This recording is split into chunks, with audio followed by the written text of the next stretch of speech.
লোকসভা নির্বাচনের চতুর্থ দফায় বাংলায় 5 জেলার 8 আসনে ভোট ইতিমধ্যে সম্পন্ন হয়েছে। তবে এই চতুর্থ দফায় বাকি 3 দফার মতো কমিশন এগিয়ে রয়েছে কিনা, অর্থাৎ পাশ করলো কিনা সেটাও তো জানতে হবে।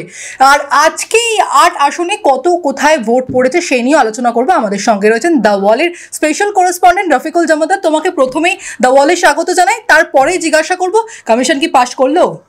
দেখো, প্রথম দ্বিতীয় এবং তারপরে দফায় আমরা একই কথা বলে এসেছি যে হ্যাঁ, কমিশন কোট আনকোট পাস করেছে।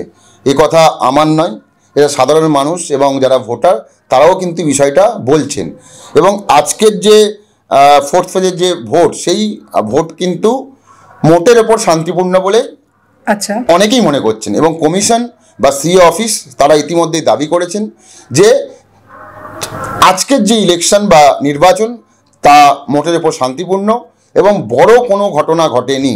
এবার আমি তোমায় বলবো যে আজকে তুমি জানো যে 8টা আসনে নির্বাচন ছিল, সেই 8টা আসনের মধ্যে একটা আসন ছিল বহরমপুর, যে বহরমপুর নিয়ে একটা মাথা ব্যথার কারণ ছিল একদমই। এবং আজকে এই নির্বাচনের মধ্যে ছিল হচ্ছে বীরভূম জেলা, যে বীরভূম জেলায় প্রত্যেকটা ইলেকশনে স্পেসিফিক্যালি বলতে গেলে অনুব্রতহীন বীরভূম, একদম তাই। এবং সেই জেলায় যখন নির্বাচন হয়, সেই নির্বাচনকে কেন্দ্র করে বিভিন্ন রকম অভিযোগ ওঠে, বিভিন্ন রকম গণ্ডগোলের ছবি ধরা পড়ে।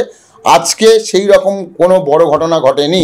এবং বহরমপুর, যে বহরমপুর নিয়ে মাথা ব্যথার কারণ ছিল বলে বারবার বলবো সিও অফিস এবং ইলেকশন কমিশন, কারণ সেইভাবে তারা প্রিপারেশন নিয়েছিল যদি কোনো বড় ঘটনা ঘটে কীভাবে কন্ট্রোল করা যায়, কিন্তু সেই রকম কোনো ঘটনা ঘটেনি।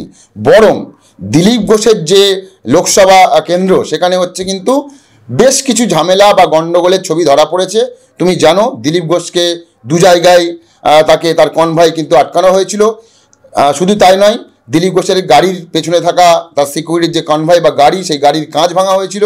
পরবর্তী সময় আরও একটি জায়গায় দিলীপ ঘোষের যে নিরাপত্তারক্ষী, তার কিন্তু মাথা ফাটে, কারণ ইট ছুঁড়েছে বলে একটা খবর পাওয়া গিয়েছিল। তারপরে দেখা যাচ্ছে যে নিরাপত্তারক্ষীর তার মাথা ফেটেছে। ইতিমধ্যেই পুরো বিষয়টা নিয়ে দিল্লির নির্বাচন কমিশন তারা সিও অফিসের থেকে জানতে চেয়েছিল যে কী ঘটনা ঘটলো এমন যে নিরাপত্তারক্ষী সেন্ট্রাল ফোর্স তার মাথা ফাটলো। সেই বিষয়টা সিও অফিস দেখছে। ইতিমধ্যেই বর্ধমান দুর্গাপুরের যেখানে যিনি ডিও দায়িত্বে রয়েছেন তার থেকে রিপোর্ট চেয়েছেন। তবে সব মিলিয়ে পৃথিবী আমি তোমায় বলবো যে যেহেতু এই 8টা লোকসভা কেন্দ্র, কারণ এই রাজ্যে যখন ইলেকশন শুরু হয়েছিল তখন প্রথম ফেজে 3টে ছিল, দ্বিতীয়তে 3টে ছিল, পরবর্তী সময় 4টে। আজকের এই নির্বাচনে একেবারে সেই 4 থেকে 8 অর্থাৎ ডাবল হয়ে যাওয়াতে অনেকটা একদমই চাপটা ডাবল হয়েছিল ঠিকই, কিন্তু সিও অফিস খুব ভালোভাবে হ্যান্ডেল করেছে এবং দিনের শেষে সেই ধরনের কোনো বড় ঘটনা ঘটেনি। এখন যে বিষয়টা আরও একটু বলবো যে সেন্ট্রাল ফোর্স এবং রাজ্য পুলিশ তারা যেভাবে আজকের ইলেকশনে তারা ডিউটি করেছেন বা তাদের দায়িত্ব পালন করেছেন, তাতে সিও অফিস খুশি। এবং সিও অফিস চাইছে পরবর্তী দফা 5ম দফা 20 তারিখে একইভাবে তারা যাতে পাস করে এবং একইভাবে যেভাবে তারা 1 থেকে 4 নম্বর পর্যন্ত বড় ঘটনা ছাড়া এ রাজ্যে ইলেকশন কমপ্লিট করলো, সেই বিষয়টা কিন্তু নজরে রেখে আগামী 20 তারিখের ভোট, সেই ভোটও কিন্তু চেষ্টা করবে যাতে শান্তিপূর্ণ হয় এবং কমিশনের দিকে বা ইলেকশন কমিশনের দিকে আঙুল না ওঠে সেটা নিশ্চিত করবে বলে আমার মনে হয়। একদমই সেই আশাই করা যায়, কারণ দিলীপ ঘোষ, তুমি যে কথাটা বললেন যে বর্ধমান দুর্গাপুরের বিজেপি প্রার্থী, তাকে প্রথমে মন্তেশ্বরে, তারপরে কালনা গেটের সামনে কিন্তু আটকে বিক্ষোভ দেখানো হয়, গো ব্যাক স্লোগানও পড়ে। এছাড়াও দিলীপ ঘোষের নিরাপত্তা রক্ষীদের সঙ্গে যা হয়েছে তা আমরা সকাল থেকেই দেখেছি। এ ধরনের ঘটনা আর যেন রিপিট না হয় এটাই আমরা আশা করতে পারি। তবে কত আসনে আমরা জানি যে অর্থাৎ 8 আসনে ভোট হয়েছে, এই 8 আসনে কত শতাংশ ভোট পড়েছে। আরও একটা জিনিস জানতে চাইবো, 2019 সালে তার থেকে কি 2024 সালের ভোট শতাংশ এগিয়ে রয়েছে না পিছিয়ে রয়েছে সেটাও জানবো। দেখো, 19 সালের থেকে যেহেতু একটা বিষয় মাথায় রাখতে হবে, কমিশন যে আপডেট দেয় সেই আপডেট হচ্ছে শেষ আপডেট ভোটের দিন বিকেল 5টা পর্যন্ত, অফিসিয়াল ভোট 6টা পর্যন্ত, কিন্তু সেই ফাইনাল রেজাল্ট বা শতাংশটা ওই দিন বলে না। পরের দিনকে একটা ফাইনাল বলা হয় যে এত শতাংশ ভোট পড়েছে এবং সেটাই ফাইনাল। দেখো, বিকেল 5টা পর্যন্ত যে পরিসংখ্যান সিও অফিস বা নির্বাচন কমিশন দিচ্ছে, সেখানে দেখা যাচ্ছে বহরমপুরে ভোট পড়েছে 75.36%, কৃষ্ণনগর সেখানে দেখা যাচ্ছে 77.29%, রানাঘাট 77.46%, বর্ধমান পূর্বে যে ভোট শতাংশ কমিশন বিকেল 5টা পর্যন্ত দিচ্ছে, সেখানে দেখা যাচ্ছে 77.36%, এবং বর্ধমান দুর্গাপুর সেখানে দেখা যাচ্ছে 75.02%, এবং আসানসোলে সেখানে দেখা যাচ্ছে যে পরিসংখ্যান বা তথ্য আমরা দেখতে পাচ্ছি সেখানে 69.43%, এবং বোলপুরে 77.77%, এবং বীরভূম সেখানে ভোট পড়েছে 75.45%। অর্থাৎ টোটাল গড়ে ভোট পড়েছে আজকের এই আটটা কেন্দ্রে বাংলায়, সেখানে দেখা যাচ্ছে 75.66%। এবার তোমার যে প্রশ্ন ছিল যে গতবারের থেকে এটা বেশি না কম, দেখো গতবারের যে ফাইনাল রেজাল্ট সেই রেজাল্টের সঙ্গে এটা তুলনা করলে অবশ্যই কম হবে, কারণ এখনো পর্যন্ত আমরা এটা ফাইনাল পাইনি। যেমনটা বললাম বিকেল 5টা পর্যন্ত এই তথ্য দেওয়া হয়েছিল, পরবর্তী সময় বা আজকে রাতে বা কালকের মধ্যে সেটা ফাইনালটা আমরা জানতে পারবো।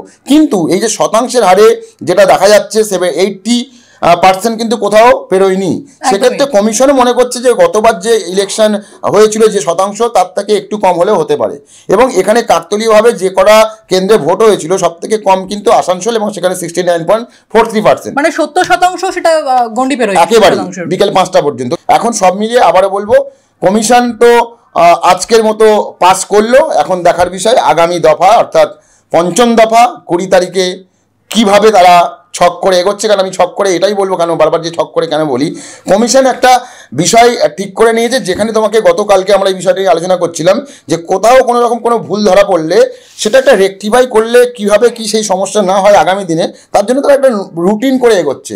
এবারে এই 5ম দফার যে ইলেকশন আসছে, আজকের এই ইলেকশনের পরে কি কি ঘাটতি বা কি কি তারা মনে করলো যে এগুলো করলে আরও ভালো হতো, সেগুলো কিন্তু ওরা কিন্তু করবে, এবং তার জন্যই 5ম দফা এবারের থেকে আরো ভালো হবে বলে তারা আশাবাদী বলে তারা মনে করছে। এখন দেখার বিষয় 20 তারিখে কি হয়। একদমই যে কোনো ধরনের অপ্রীতিকর ঘটনা এড়াতেই হয়তো কমিশন তৎপর হয়ে পড়েছে। কমিশনের সঙ্গে সঙ্গে কেন্দ্রীয় বাহিনী, রাজ্য পুলিশের ক্ষেত্রেও কিন্তু আমরা দেখতে পাচ্ছি দারুণ কাজ করছে, কার্যত বলাই চলে। আমি বলবো হঠাৎ করে এই ম্যাজিকটা কিভাবে হলো, কারণ এটা হয়তো তুমি যেটা বলছিলে যে ছক করে, কারণ প্রথমে 3 দফা, মানে প্রথমে 3টে সিট, তারপরে 3টে সিট, তারপরে 4টে সিট, আস্তে আস্তে যতই দক্ষিণবঙ্গের দিকে আমাদের ভোটটা স্থানান্তর হচ্ছে বা এগোচ্ছে ভোটটা, ততই কিন্তু এই মানে যে কেন্দ্রীয় বাহিনীর সংখ্যা বলে, তাহলে কি এটা প্ল্যান ছিল যে অন্য রাজ্য থেকে ভোট করিয়ে নিয়ে এসে কেন্দ্রীয় বাহিনী বাংলায় মোতায়েন করা হবে, তারপরে বাংলার ভোটটাকে অবাধ এবং শান্তিপূর্ণভাবে করা হবে? দেখো বিষয়টা অনেকটা মানে তুমি ঠিকই বলছো, কিন্তু মানে অন্য কোথাও ভোট শেষ হবে তারপর বাংলায় নিয়ে আসবো, বাংলা শান্তিপূর্ণ ভোট করতে হবে এরকম নয়, কারণ কমিশন তো সব রাজ্যেই চাইবে ভোট ঠিকঠাক হোক। ম্যাক্সিমাম জায়গায় কিন্তু 3 দফা বা 4 দফার মধ্যে 5 দফার মধ্যে ভোট শেষ হয়ে যাচ্ছে। একদম ঠিক, তুমি সেই পয়েন্টটা একদমই ঠিক। কিন্তু শুরুতে এটা বলবো যে কমিশন অবশ্যই চায় যে সব রাজ্যেই ইলেকশন ঠিকঠাকভাবে হোক, কিন্তু হ্যাঁ বাংলার ক্ষেত্রে একটা ফোকাস ছিল শুরু থেকেই আমরা দেখতে পেয়েছিলাম, কারণ জম্মু কাশ্মীরের থেকেও এখানে বেশি সেন্ট্রাল ফোর্স তোমার ডিপ্লয় করেছিল, এবং সেটা দেখেই বোঝা যাচ্ছিল যে বাংলায় এবার টাইট ইলেকশন হবে। অনেকেই মনে করেছিল টাইট ইলেকশন হবে, এবং টাইট ইলেকশন হচ্ছে কিনা বলতে পারবো না, কিন্তু ইলেকশনের প্যাটার্ন এবং এ রাজ্যে অতীতের যে ইলেকশন তার মধ্যে অনেকটা ফারাক। কারণ এখনো পর্যন্ত 4 নম্বর ফেজের যে ভোট হলো বড় কোনো ঘটনা ঘটেনি, এবং যে সমস্ত আসনগুলো নিয়ে সব থেকে বেশি মাথা ব্যথা ছিল সিইও অফিসের, বহরমপুর, মুর্শিদাবাদ, কুচবিহার, সেই সমস্ত জায়গায় কিন্তু ইলেকশন হয়ে গেল, ইভেন বীরভূম, তারপরেও সেরকম কোনো বড় ঘটনা ঘটেনি। এটা অবশ্যই সিইও অফিস এবং কমিশনের জন্য একটা বড় সাকসেস, এবং এই সাকসেসকে অবশ্যই স্বীকার করতে হবে। এবং আমরাও চাই এবং যারা ভোটার তারাও চাই যে তার ভোটটা যাতে তারা শান্তিপূর্ণভাবে দিতে পারে এবং কোনো গণ্ডগোলের মধ্যে না পড়ে, সেই বিষয়টা আমার মনে হয় ইলেকশন কমিশন নিশ্চিত করছে। দেখো 5ম দফায় এখন 20 তারিখে ইলেকশন, সেই ইলেকশন কেমন হয়, নির্বাচন কমিশন কি প্ল্যান করে সেটা এখন দেখার। নিশ্চয়ই সেদিকে নজর থাকবে। 20শে মে 5ম দফার নির্বাচন, অবাধ এবং শান্তিপূর্ণ নির্বাচন হোক, এটাই তো সকলের কাম্য। বাকি যে 4 দফার নির্বাচন হয়েছে তাতে যেমন পাশ করেছে কমিশন, সেদিনও পাশ করুক, এটাই কাম্য। আর কত কি কেন্দ্রীয় বাহিনী মোতায়েন থাকছে, কিউআরটি টিম কত কি আসছে, সেদিকেও আমাদের নজর থাকবে। বিস্তারিত আপডেট আপনাদের জানতে গেলে চোখ রাখতে হবে দ্য ওয়ালের পর্দায়, কারণ খবর এখন এখানেই।